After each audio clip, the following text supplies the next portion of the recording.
Welcome to the Hoops Royalty Podcast. I'm King Jemison. I'm Karna. And we're here to give you the most kingly takes in all the NBA land. And Karna, today I have a royal decree. You ready for this? Oh, yeah. I hereby decree that players should no longer be incentivized to grab their nuts and fall down on defense. Because what Anthony Davis did today, drawing a charge on Ja Morant, in which Ja fell on his wrist and immediately went to the locker room, was out for the rest of the game, was a perfectly sound defensive play. Anthony Davis did what he should do in that situation. That just shouldn't be a perfectly sound defensive play. The rules should not be promoting that. Big players, like Anthony Davis, should be trying to get big at the rim, not fall and create dangerous plays where the most exciting player in the game is out for the rest of the game. So, Karna, tell me you give this your royal stamp of approval. You know, as a guy who gets buckets at East Florida and Lifetime, I think it's a perfectly fine rule. You know, I'm a 300-pound bucket, so I should be able to allow to put my shoulder right into someone's chest, and if they aren't able to handle it, there's a weight room right there, right? So hit the weight room, dog. But yeah, I agree. Yeah, I'm with you. I've seen him put in this work, and I've seen that this rule change would benefit Karna as well. So this is our first ever recording. Let's talk just a little bit about who we are and what we want to do here. Yeah. We are both teachers in Memphis right now, but we're both going to be starting sports-related positions next year. Karna, tell us what you're going to be up to. Yeah, I'm going to be a business analyst for the Cleveland Guardians, but I've always had a passion for the NBA and basketball. Never made the team. So, obviously that grew my passion exponentially. But, after relocating from the Houston area, I picked up the Grizzlies recently and fallen in love very quickly with Memphis, the 901, and the Grizzlies. So I'm happy to cover this series and happy to cover basketball in general. And I'm going to be going to Northwestern Medill to get a master's in journalism next year with a sports specialization, then hoping to launch my career in sports media. I'm currently doing some writing for Beale Street Bears, a fan-sided Memphis Grizzlies site. So check that out, and we're going to talk about that work here as well. But I'm a lifelong Grizzlies fan. I was converted in Game 3 of the 2011 NBA playoffs, the first NBA game I ever went to. And that victory by the 8-seeded Grizzlies over the 1-seeded Spurs had me hooked on both the Grizzlies and the NBA for life. And that's what we're going to talk about on this podcast. So today we're going to break down the action in Grizzlies-Lakers Game 1. Needless to say, we're both in pain, perhaps more pain than Ja's right hand. And if you're watching this, you already know the Grizzlies fell 128-112 in Game 1, surrendering an absolutely egregious 15-0 run to close the game. We were both in attendance. Karna, give us your 30-second recap. Yeah, I kind of agree with Desmond Bane, his comments after the game. I'm waiting to see Rui Hachimura and Austin Reeves kind of have these out-of-body experiences again. I think there's encouraging signs. Jaren Jackson not getting in foul trouble, which we'll get into later. Some good defense on AD and LeBron. So encouraging signs. I think a lot of it is going to hinge on whether how Ja's hands feel, and then game planning around that. So that's kind of what we're going for there. But encouraging signs. Tough to get the loss at home, but some things to take away from, and hopefully Taylor Jenkins works his magic, and we go from there. Most of our conversation after the game has centered around whether the fact that the Lakers won with Anthony Davis and LeBron James not doing that much is a good thing or a bad thing for the Grizzlies in this series. It's probably a bad thing because LeBron and AD are going to each have games where they go for 30, almost for sure. But if I'm trying to look at it optimistically, Rui Hachimura dropping 29, going 5 of 6 from 3 is not likely to happen again. Mm-hmm. And the Grizzlies did execute their defensive game plan for the most part. Their game plan was, we're going to make the Lakers role players beat us. And if they do, congrats. And they did. They very much did. Yeah. There's some other things we're going to break down, but to kind of get into this game, let's start with the most dramatic moment. And this is with the Grizzlies trailing 105-101. Ja is now back in the game. He really hasn't been that aggressive to this point in the game, but he's got 18 nevertheless. He had a big third quarter. And he drives to the hoop. AD standing there. AD with 7 blocks on the day, by the way. Ja goes up, AD stands in, take the charge. Ja goes down, and his already hurt right hand, he falls with a lot of weight on it, runs immediately to the locker room. Yeah. The reports afterwards is that the x-rays were negative. He didn't break anything, but when asked whether there was any doubt he could play in Game 2, he said, yes, there is doubt. So Ja himself is telling us it's not for sure he's back. Karna, what does it mean if Ja is out for the rest of the series? I think that there was a really and that's part of the encouraging signs I was talking about. Without Ja, we did, you see the Grizzlies kind of getting into a different offensive mode. People are not standing around as much. People are trying to create from themselves, create for their teammates. But obviously, you're losing a guy who could drop 30. There's a sequence there for a little bit. He hits, a 3-pointer, comes down again, hits another shot. Comes down again, hits another shot. He's a superstar in the league, so it's going to be a huge loss. But I still think there's enough star power. And from what Jaren showed us today, there's definitely enough scoring and star power combined with some lockdown defense from our role players that can still pull the series out. By no means is losing Ja a death knell for the Grizzlies. So I think there's definitely still hope. I think what we need from Desmond, from Dylan, from Luke, from those guys, we need game like 20, 30-point games from at least one of them to kind of replace that scoring.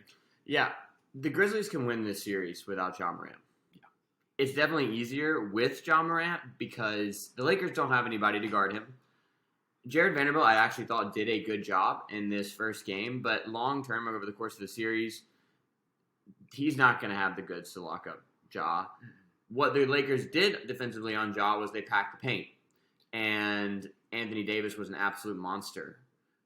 I don't know if Anthony Davis can put up 7 blocks and be an absolute force at the rim throughout this whole series. If he can, the Grizzlies are going to have to beat them from outside, and then Ja's not as important as he would be otherwise. Yeah, and I think another encouraging sign that we saw is the ability for, and this happens earlier in the season, the ability for, after Luke Kennard gets traded, but Luke Kennard and some of these other guys to hit big shots in big moments, hit 3-pointers, which it adds a different dimension to the game.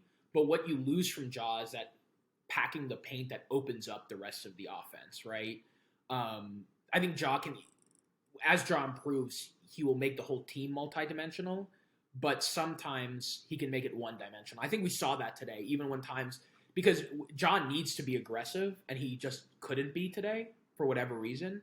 And I think that made us one-dimensional when he's on the floor. But when Ja's at his best, it makes the Grizzlies multidimensional. So losing Ja at his best would have been tough, but I don't think we saw Ja. Even when he was on the floor healthy before the AD incident, I don't think we saw him at his best today. He looked kind of out of sorts. He didn't hit a rhythm until that sequence that I talked about. I just think he was kind of a little bit lagging behind the rhythm of the game. And that's not where you usually see Ja. You usually see him pushing the rhythm of the game or pushing the tempo of the game. Yeah. So I think if we were getting that Ja back, it would be much bigger of a blow. But today, the Grizzlies were kind of able to hold their own in a lot of moments without Ja. Well, just to illustrate that, the most surprising stat to me from this game is that Ja Morant had 2 assists in 30 minutes. Yeah.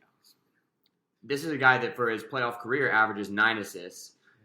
He was getting relatively high usage in this game, but it felt like he was absolutely deferring to JJJ as he should, but then deferring to Bane, deferring to the rest of the Grizzlies role players rather than really pushing the envelope himself. Exactly. And the biggest place I saw that was in transition. This was not the game I expected from the Grizzlies in transition. Mm-hmm. And I think that's as good a place as any to transition to kind of how we're going to break down this game. I wrote a series preview for Beale Street Bears. You should go check it out.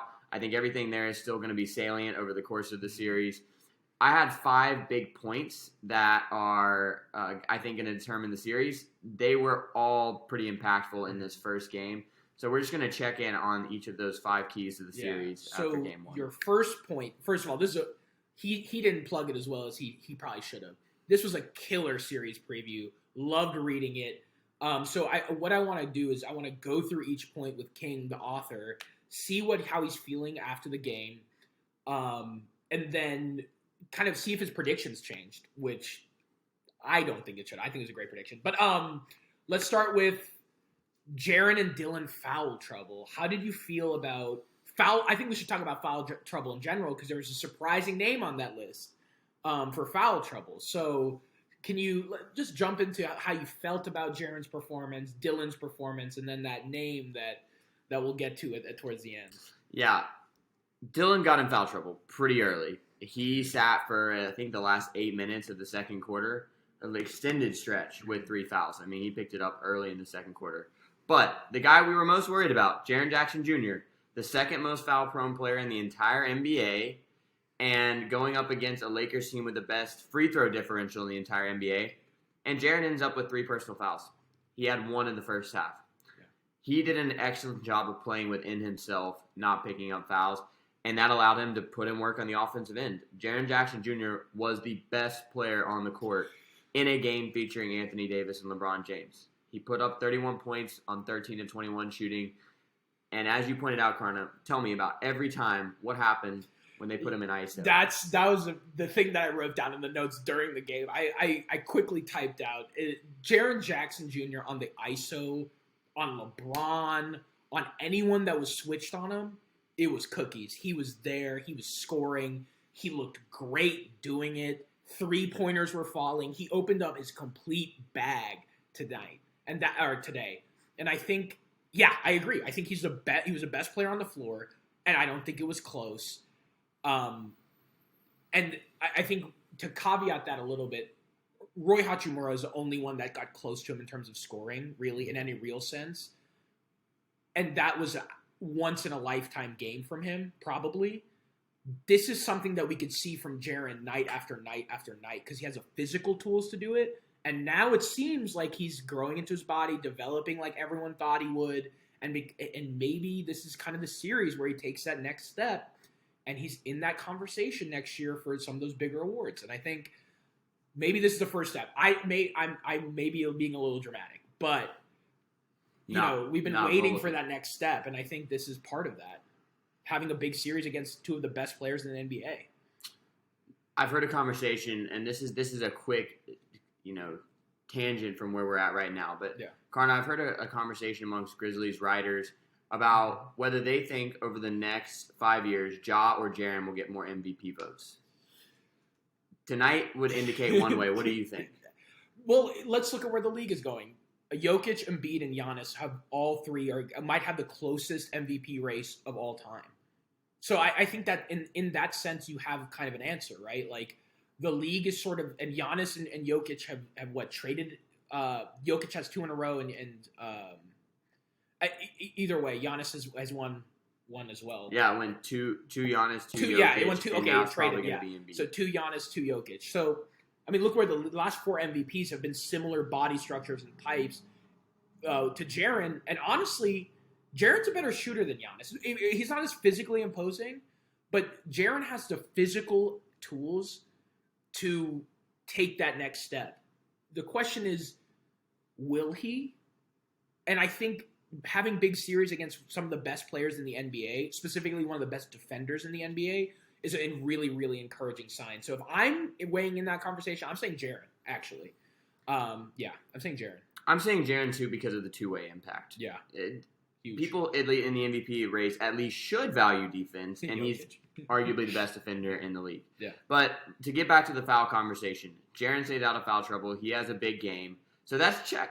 Yeah. Dillon doesn't stay out of foul trouble, but he still played. He played 28 minutes. You need more from Dillon Brooks. Mm-hmm. He also went 5 of 13 from the floor. So how much was he helping the Grizzlies when out there? I mean, of the starters, he had the most negative plus-minus. He was minus 18 in this game. So yeah, I don't think his foul trouble really had an impact, but there was somebody's foul trouble who did have an impact. Yeah, and I was surprised to see him on this list. One quick note on Dillon Brooks, though. I completely agree with your point, but I think one caveat is he hit some big shots to keep the game close at at certain points, and he got buckets when he needed to. Specifically, that matchup against D'Angelo Russell, he was able to kind of physically impose himself on a smaller guard, and that's a very encouraging sign to see because he can get to the basket, and that matchup will be there later in the series. So it's like Yeah, he wasn't as efficient as he needed to be, but I don't think you ever kind of expect that from Dylan Brooks. You expect him to get a bucket when you need actually you don't expect that, but you expect him to like hit a big shot every once in a while, and he did that today. I mean, he's a guy who's going to be there to defend, to lock someone up, kind of like we were talking about with like Avery Bradley, that sort of role player. But he hit some big shots today. He had a few really good defensive sequences on LeBron. Yeah, there's no doubt. So, yes, him only playing 28 minutes impacted the Grizzlies. Yeah. I think a bigger impact was Desmond Bane getting 5 fouls and just coming out at a bad time. In the fourth quarter with, Karna, 6 minutes to go? 5 minutes to go? 5, yeah. Desmond Bane picks up his 5th foul and comes out for a little bit. And it's just, to me, in that situation, you trust your guy. Bane is not playing around the rim, so he's not going to be forced to foul. And I hate when you put your player in foul trouble when you needed that scoring out in the game. I mean, within the next couple minutes, Ja would be out of the game for the entirety. And yes, Bane came back in. Bane played 36 minutes. That's the second highest on the team. But I feel that in the second half, his defensive effectiveness was impacted by the fouls. Of course, yeah. We saw Rui Hachimura put a couple in his eye. Yeah. We saw the Lakers take advantage of the fact that Desmond Bane knows he needs to be out there. Yeah. But with the fouls, he couldn't play the aggressive And I think defense. one thing that we've seen all season is regardless of whether Morant is going to be ready for Game 2, which I don't think he will be, or Game 3 or Game 4 or Game 6 or Game 7, or even the next playoff series, Desmond Bane needs to be on the floor, right? Like the foul trouble that happened today, no matter if Ja's 100% or not, Desmond Bane has to be on the floor for the Memphis Grizzlies to win a series. And today he just wasn't. And there was extenuating circumstances. I don't think, and I hate to blame things on refs, but I just don't think that there was I don't think the game was called as effectively as it needed to. There was some soft calls. Yeah. So I don't want to get into this. I was being a little bit more diplomatic, but I agree. Yeah. I don't want to get into this too much because the Grizzlies lost fair and square. The refs did not win the game for the Lakers. They were not the Lakers' sixth man.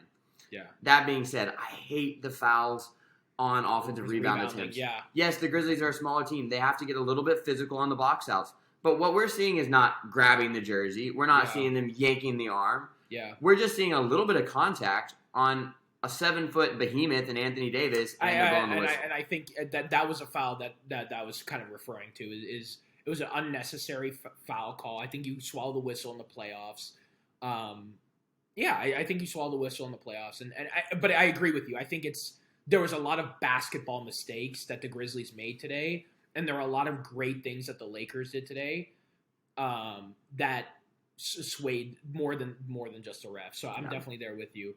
So I think we talked a little bit about foul trouble, and Jaren had a great game. Dylan got in trouble in the first, got in hot water, but was able to still be effective on the defensive end. And then Desmond, we talked about that. Let's kind of move on to 3-point shooting, because I think this is an interesting area. I think you wrote more about how, and obviously we're writing from the Grizzlies' perspective, but how the Grizzlies could be really effective, from beyond the arc, and more specifically on like Luke Kennard usage and relative defenses. But I think we'd be remiss to talk about Rui Hachimura and Austin Reeves just absolutely being on fire from beyond the arc. So let's talk about your outlook on, the series from 3-point shooting, including today. How are you feeling about it? What can the Grizzlies do better? What usage needs to be in place for us to start being effective from beyond the arc?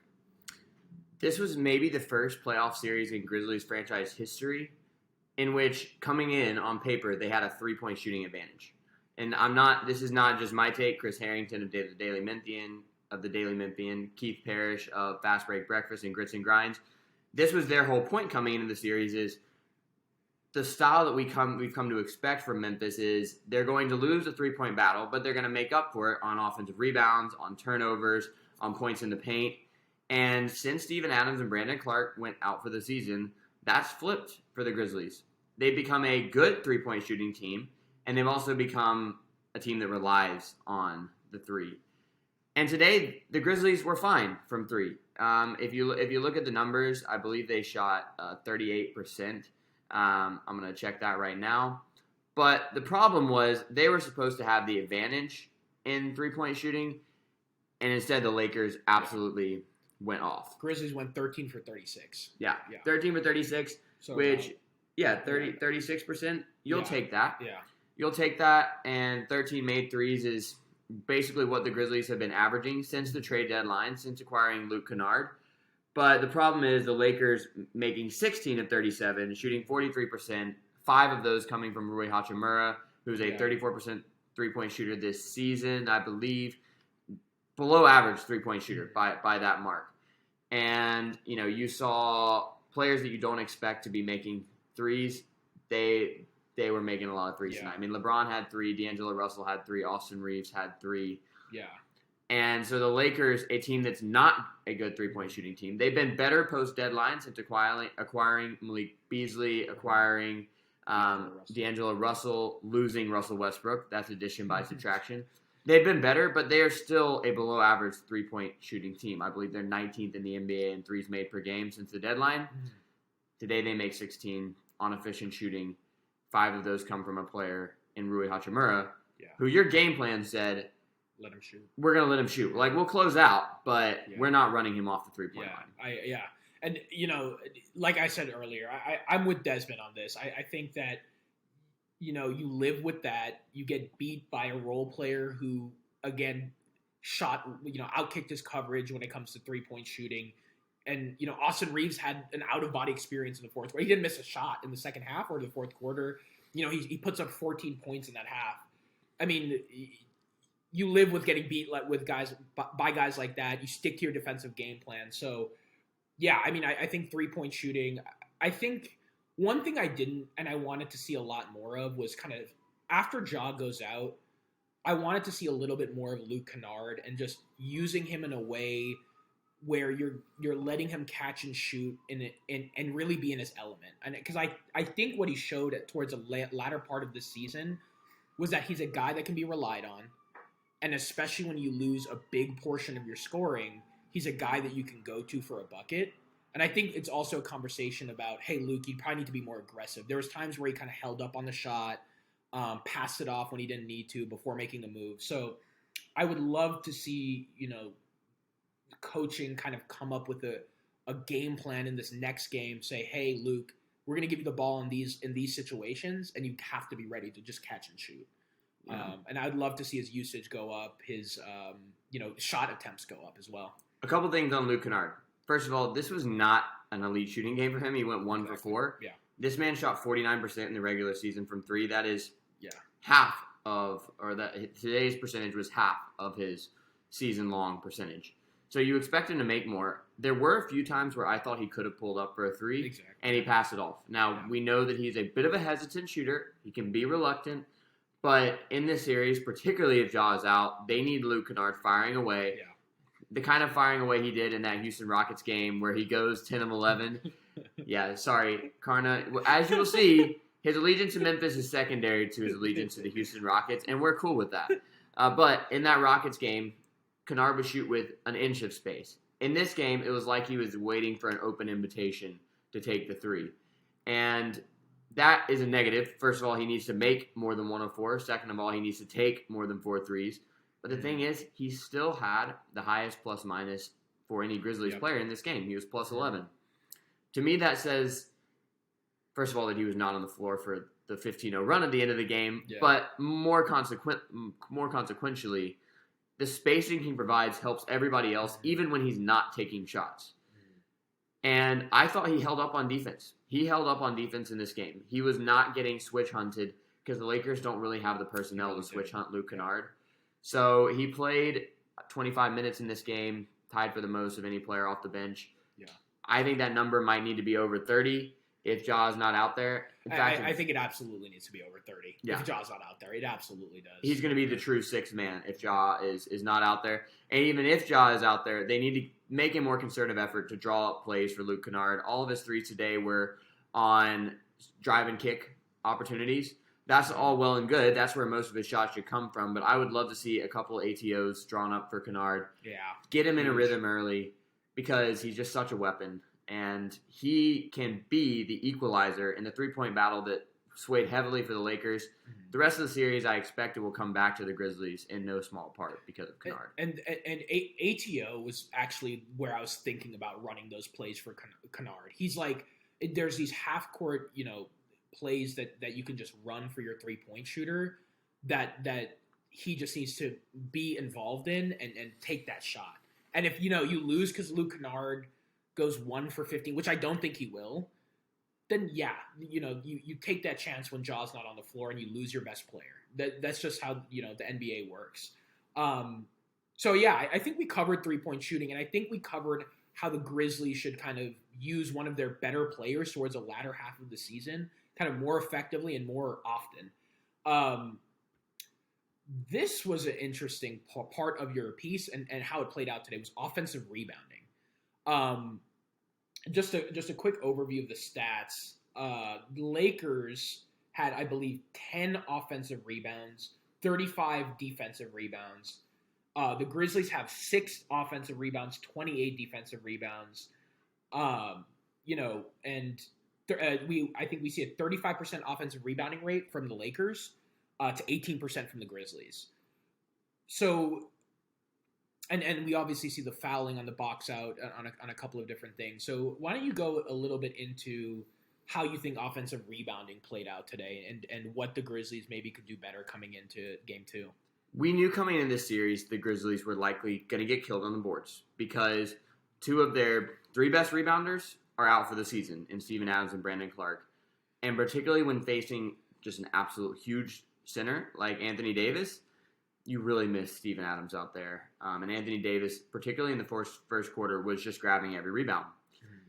I thought the Grizzlies actually did a pretty good job trying to box out, emphasizing team rebounding. And we'll get to this in a second, but I actually think they emphasized team rebounding over getting out in transition. Yeah. They recognized that they had to get away from something that they love to do, get out and run in transition, because they had to secure that board first. But the Lakers still killed them in that regard. And I think the 10 offensive rebounds doesn't tell the story as much as the 35% offensive rebounding rate. That's in the 88th percentile in the league. Meanwhile, the Grizzlies' 18% offensive rebounding rate would be in the 13th percentile for the league. So you're talking about the Lakers were elite at generating second chance opportunities. The Grizzlies were horrible at generating second chance opportunities. And when their half-court offenses are otherwise could be seen as pretty even, and I think we're pretty even in today's game, that's a really big problem if the Lakers are generating that many more opportunities for themselves. Yeah. I don't really know what the Grizzlies can do, to be honest. 2 players that I think could help. Number 1, you need more from Xavier Tillman. He was terrible in this game. Yeah. He scored 2 points, grabbed 3 rebounds in 21 minutes. He picked up 2 fouls early in the game. Basically didn't play much after that. He did come back in as part of the closing lineup, but you need him to grab more than 3 boards in this game. I mean, I know he's undersized compared to Davis, but he is a strong physical rebounder. You need more from him. Secondly, either Konchar or Roddy needs to play more. And we're going to get into Roddy in a little bit. That's who they went with. That's who they went with in that 9th spot in the rotation. They went with Roddy over Konchar, but he only played 8 minutes. Konchar only got 1 mop-up minute. Both of those guys can be strong rebounders. Konchar's numbers are better. I trust Roddy's body to rebound better. I think that you need one of those guys on the court more often to provide a rebounding spark. Yeah, I would also say I trust Roddy defensively more, where he's able to kind of just bang out with some of these bigger guards and not that he's going to lock down LeBron completely, but he's going to do a much more effective job than Konchar. And I think if LeBron just puts his shoulder into Konchar, Konchar is a great athlete, but I just don't. Roddy has the stoutness that you need to better kind of get in front of LeBron. So I think your point about Tillman is well founded. Do you think solving kind of that issue with Tillman? Obviously, he's going to be an important player in the series. Do you see Kenneth Lofton Jr. get more minutes just to give the Lakers kind of a different look, or maybe you substitute some of Santi Aldamo's minutes. Yeah, I could see giving Kenny a try in Santi's minutes because Santi actually shot the ball well today. He went 2 of 3 from 3, 3 of 6 from the field to score 8 points, had 6 rebounds. So like the counting stats don't look terrible, but he had the worst plus minus in the game. He was minus 23 for the game. He was getting abused defensively when he was matched up against Anthony Davis. We know that's going to happen. He's too small. Not too small in terms of his height, too small in terms of his body. He's going to get pushed around. And I don't think that they were trying to get him on Davis either. It's just going to happen when he's out there in the post. They're going to find a way to get that switch. So Santi was not great in this game. Didn't really look like he was ready for the moment in the paint. Outside of the arc, he hits 2 of 3, but you need more from him. I could see giving Kenny a try. Kenny is undersized as well. Yeah. What is he, 6'8"? He is 6'7". Listed as 6'7". Listed as 275. I think that's probably under his weight, but he's going to throw his body around, and we have seen this year that the rebounding production he had in college, which is why the Grizzlies signed him, has carried over to the G League, even carried over to the NBA. Is he going to be able to do that against Anthony Davis? No, Davis is going to get most of those rebounds. But can he just help provide a little bit of a spark inside? I could see giving him 10 minutes to just see what you got there. Yeah. Throw something at the wall. And you never know, because some of these role players kind of live up to those moments. So, 6'7", 275, truly a man of a man made in my image. No, I'm just kidding. So I think we kind of covered offensive rebounding. There is an avenue that the Grizzlies can kind of use, but I think that the Lakers are always going to have this advantage. And just the size and physicalities of these guys like Vanderbilt and Davis are just going to be tough for the Grizzlies to overcome. We're a generally smaller team. So this last one I think is the most fascinating to me because it kind of shocked me. It's the second thing I wrote down in my notes after the Jaren ISO is the Grizzlies not pushing the ball as much in transition. If we look at the game stats, which I'll pull up right now, so the Lakers have 26 fast break points. The Grizzlies have 17. Points in the paint is completely even. Points off turnovers. I know these are just interesting stats to me, but total turnovers actually, Grizzlies have less turnovers, but our points off turnovers are 22 to 15.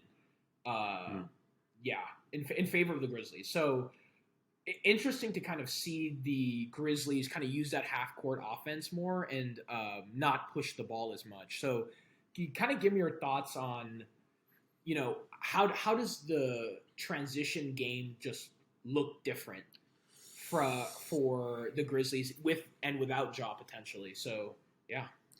It started with the rebounding. To my eyes, part of the reason why the Grizzlies weren't getting out in transition is because they were having to send 3, 4, 5 guys to the glass to just try to end the possession with a defensive rebound. Mm-hmm.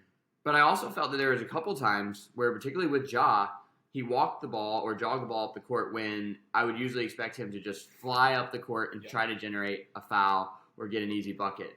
And the Lakers are a horrible transition defense team. They don't like to get back on defense. It wasn't just a Russell Westbrook problem. They actually got worse in transition defense since dumping him off. So this was something I thought the Grizzlies could take advantage of over and over and over again. And they did get out in transition on 17% of their plays. You said they had 17 fast break points. Yeah. Like 17% of your possessions being transition opportunities, that would be 69th percentile for the league. So that's above average. Yeah. But here's the problem. The Lakers were at a 98th percentile in terms of generating transition opportunities. 24% of their possessions were in the fast break. That led to a lot of easy buckets for a team that, outside of LeBron and AD, doesn't have guys you can count on to get buckets in the half court. Yeah. So honestly, the Grizzlies' transition defense was a bigger problem. Yeah, it was. Some of those came at the end of the game in mop-up time Yeah. when basically the Grizzlies had given up. Yeah, you're on pure offensive mode, trying to get as many points as possible. No one's getting back on defense. But I did see it early in the game as well. Even off of a couple of Grizzlies made baskets, the Lakers got easy layups in transition. It seemed like it wasn't a focus for the Grizzlies to get back in the way that we would expect them to. And it seemed like the Lakers came out saying, Memphis had the best half-court defense in the league, according to some stats. So we don't want to play in the half-court against them either. Yeah. Let's go get some easy buckets. And they look surprisingly spry for one of the older teams in the league. Yeah, I definitely – that was surprising. But I think one thing that may change, though, with Ja off the floor is the reliance on the half-court – because Ja kind of makes things tick in transition. I think that's where he lives. I think if we don't see Ja in Game 2, Game 3, and probably Game 4, if the injury is as bad as I think most people think it is, I think you rely more on coaching's ability to set these plays up in the half court, and that's why I think Luke Kennard's usage goes up. Right? I think Luke Kennard lives to kind of run these cross-pattern plays, get open threes, and then and Jenkins should be planning around that.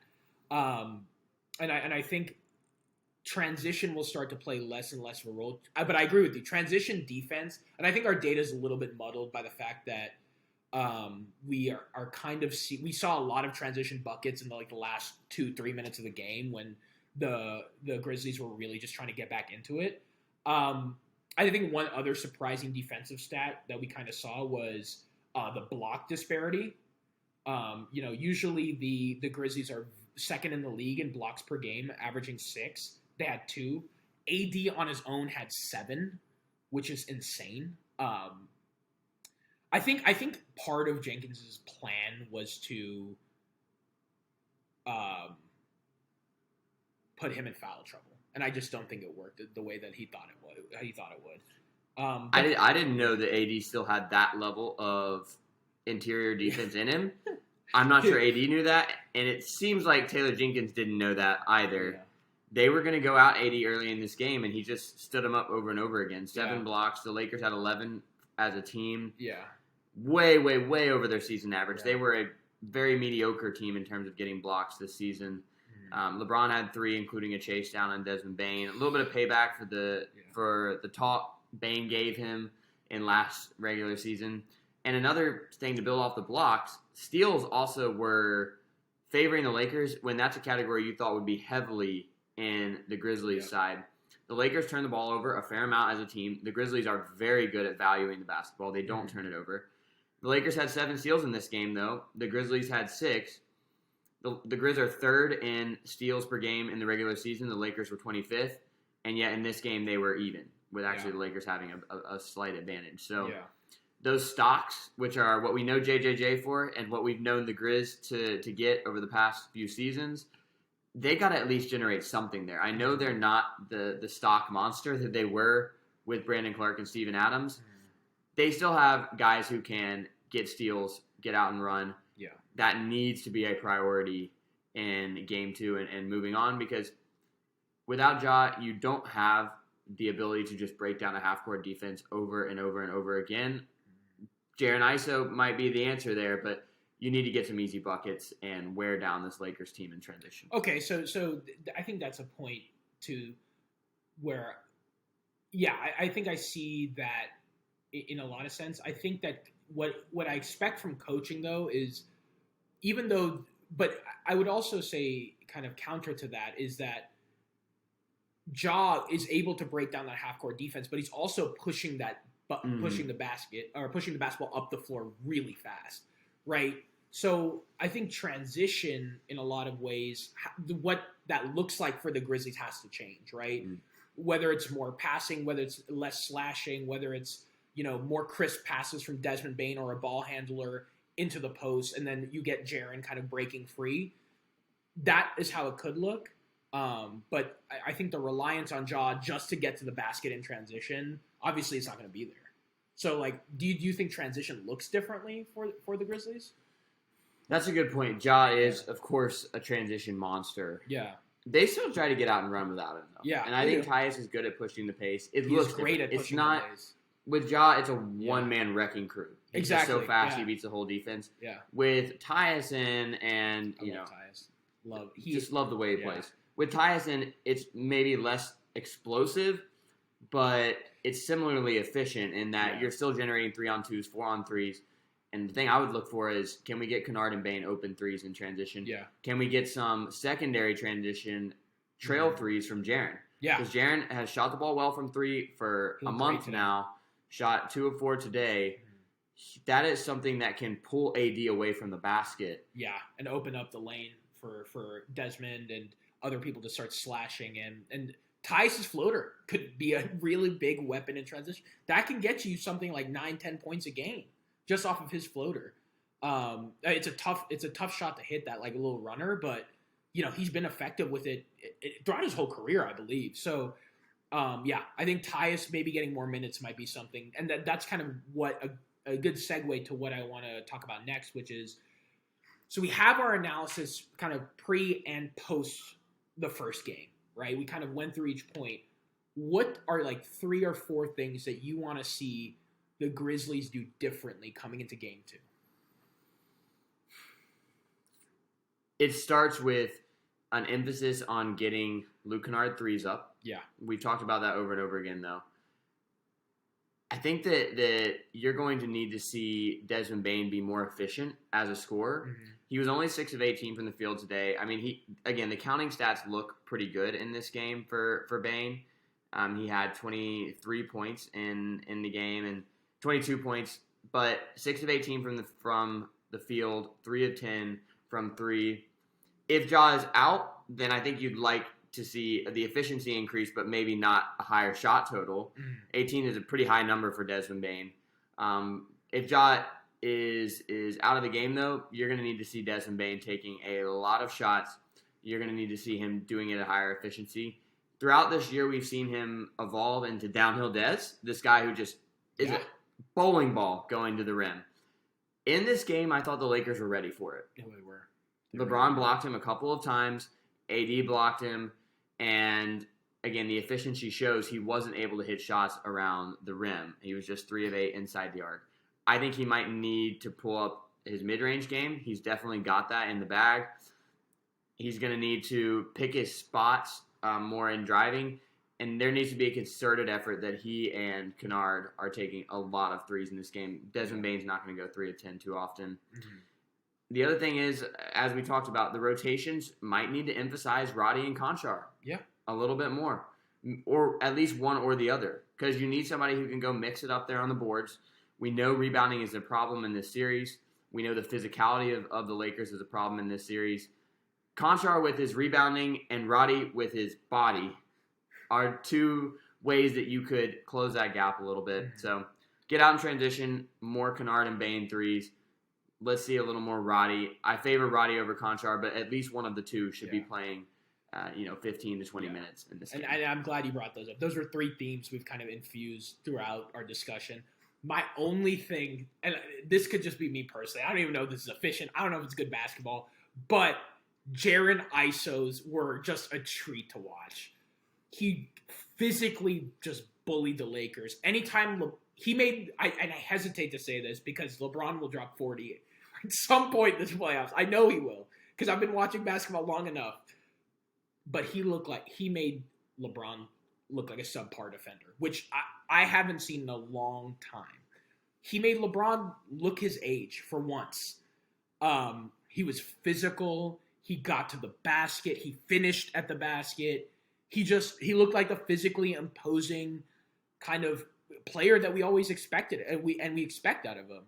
And he looked close. And I will be crucified for this, but he looked like Giannis or Embiid. He looked physically imposing. He took people off the dribble. He said, bleep it, I'm taking you to the basket. And I love that bully ball. And whether or not it's efficient, it was in this game.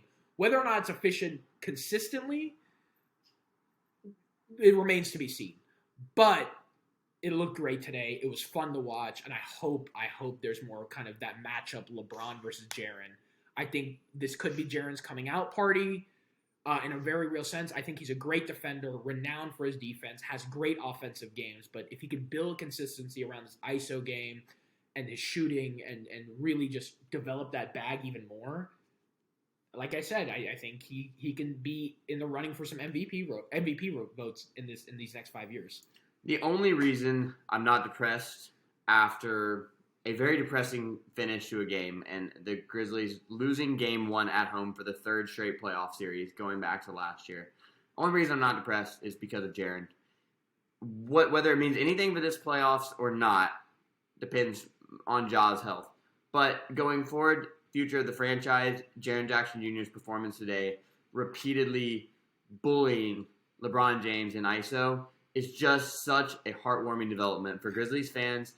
And that they are going to be running the offense through him, maybe with or without Ja. He really with or without Ja. He did have the highest shot attempts in the game with 21, so it's hard for me to say that they need to get him the ball more. I'm really not sure how they can get him the ball more.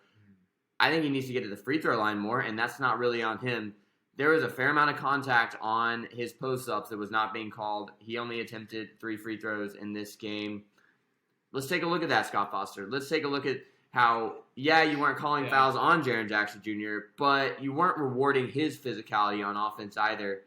So I expect to see a few more attempts for him. And another thing I would add, I'd love to see Tyson's minutes go up. He played 25 this game. I think he runs the offensive part of the Grizzlies half court really effectively. And if the transition is open or closed, he's just a really effective player. He's a vet.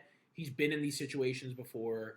I would love to see that minutes, maybe 30 minutes, if it's not too much. He did lead him and Luke both had about 25 minutes. So I would love to see that 28 to 30. Have him. I like his presence on the floor. I think he's a good floor general.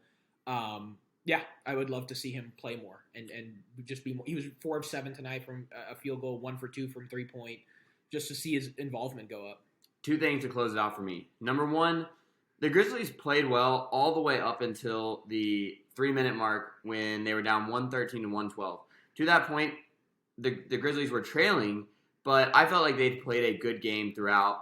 That they'd shown things they could be consistent for them throughout the series that could lead to a series victory regardless of the result of game 1. Those last 3 minutes, throw away the tape, burn it, bury it deep under the Mississippi River, get rid of it and never think about it again. Because the Grizzlies lost their edge when Ja went out, and that's not really so much on the floor as I think they were deflated. And the Lakers had this all-time shooting performance from Hachimura and Reeves that buried the Grizzlies. So they played well enough to win this game for most of the game. That's repeatable. But my last key for game 2 is, you're going to get beat on the boards. You need to find ways to mitigate that advantage for the Lakers. And at the same time, you also are going to need to lean into small ball. I think we're going to see some lineups with, let's just say Ja's not out there. So Tyus, Bane, Kennard, Roddy, Tyus, Bane, Kennard, Brooks, Tyus, Bane, Roddy, Brooks. I think you're going to see 4 guard/wing type players on the court at the same time, and you're going to hope you shoot the Lakers all the way back to Los Angeles.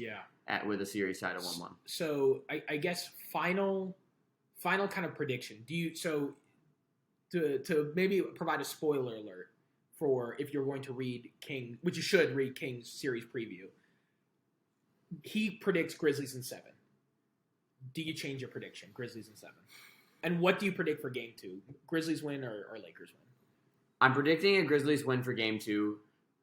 We've seen this team with its back against the wall before, and they usually respond. Okay. We saw it in the playoffs twice last year. They lose game 1 at home, come back and win game 2. We've seen it throughout the season when they've hit some really rough patches. They get it turned around when they absolutely have to. So I'm predicting a game 2 win. If Ja's not healthy in this series, though, as much as I love Tyus Jones, the way the Lakers look today has me changing my pick to Lakers in 6. If Ja's available, the fact that the Lakers still don't have anybody to guard him, even if they did a pretty good job today, has me sticking with Grizz in 7. It's going to be a long series. the Grizzlies are not going down in a sweep, as the very annoying Lakers fan sitting next to me was certain was going to happen. Even without Ja, the Grizzlies are going to be competitive in this series.